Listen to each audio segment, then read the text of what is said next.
वापसी कहानी उषा प्रियंवदा द्वारा लिखा गया। आधुनिक हिंदी साहित्य में उषा प्रियंवदा जी का विशिष्ट स्थान है। नई कहानी में अपनी उत्कृष्ट रचनाओं के कारण उषा जी बहुचर्चित और बहुप्रशंसित रहीं। अपनी रचनाशीलता के कारण ही वे आज भी हिंदी कहानी की महत्वपूर्ण हस्ताक्षर बनी हुई हैं।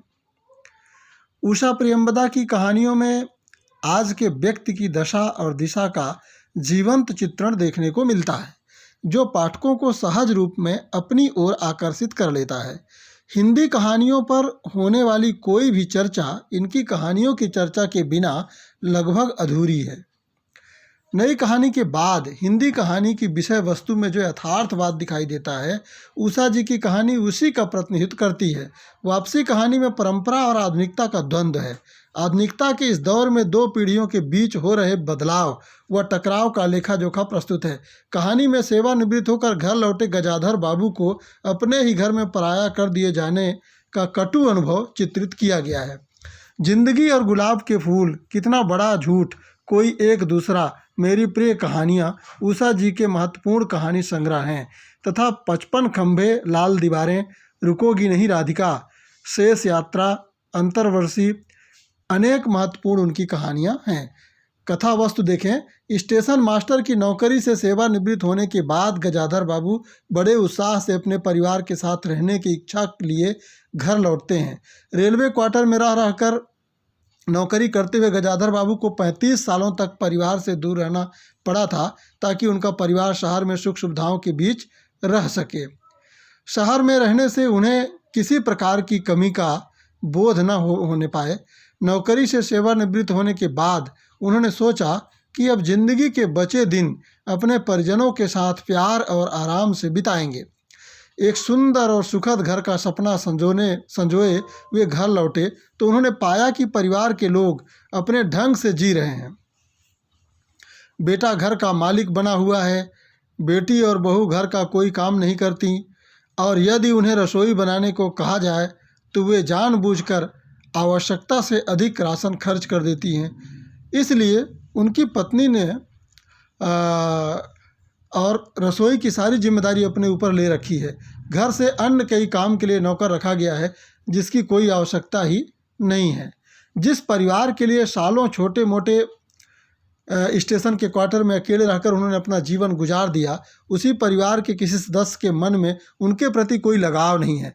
बच्चों के लिए वे केवल पैसा कमाने के साधन मात्र हैं। गजाधर बाबू की उपस्थिति व किसी कार्य में उनका हस्तक्षेप बेटे बहू को स्वीकार नहीं हो पाती। उनके होने से उन्हें अपने मन में जीने की स्वतंत्रता नहीं मिल पाती। उनकी अपनी बेटी भी एक छोटी सी डांट पर मुंह फुला देती है तथा उनसे कट कर रहने लगती है। उनकी पत्नी उन्हें समझने की बजाय उल्टे उन्हीं को बच्चों के फैसलों के बीच न पड़ने की सलाह देती है। परिवार में गजाधर बाबू की वापसी आधुनिक परिवार के टूटते पारिवारिक संबंधों के साथ परिवार के बूढ़े व्यक्ति की लाचारी की झांकी प्रस्तुत करती है। गजाधर बाबू अपने बच्चों के साथ उनके मनोविनोद में शरीक होना चाहते हैं, लेकिन बच्चे उन्हें देखते ही गंभीर हो जाते हैं। घर के सभी सदस्य गजाधर बाबू के फैसले का निरादर करते हैं।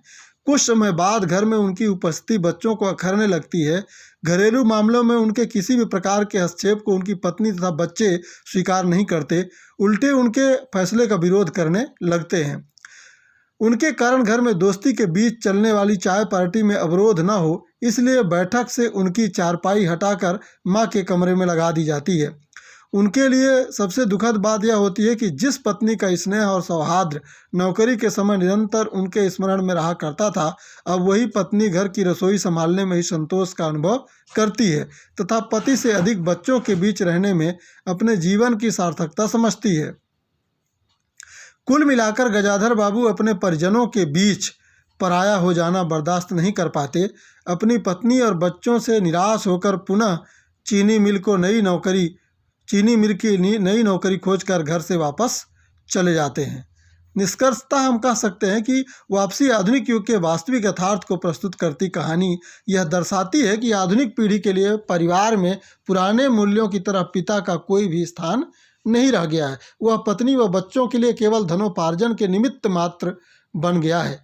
पत्नी भी जिस व्यक्ति के अस्तित्व से अपनी मांग में सिंदूर डालने की अधिकारिणी है तथा समाज में प्रतिष्ठा पाती है, उसके सामने वह 2 वक्त भोजन की थाली रख देने से ही अपने सारे कर्तव्यों से छुट्टी पा जाती है।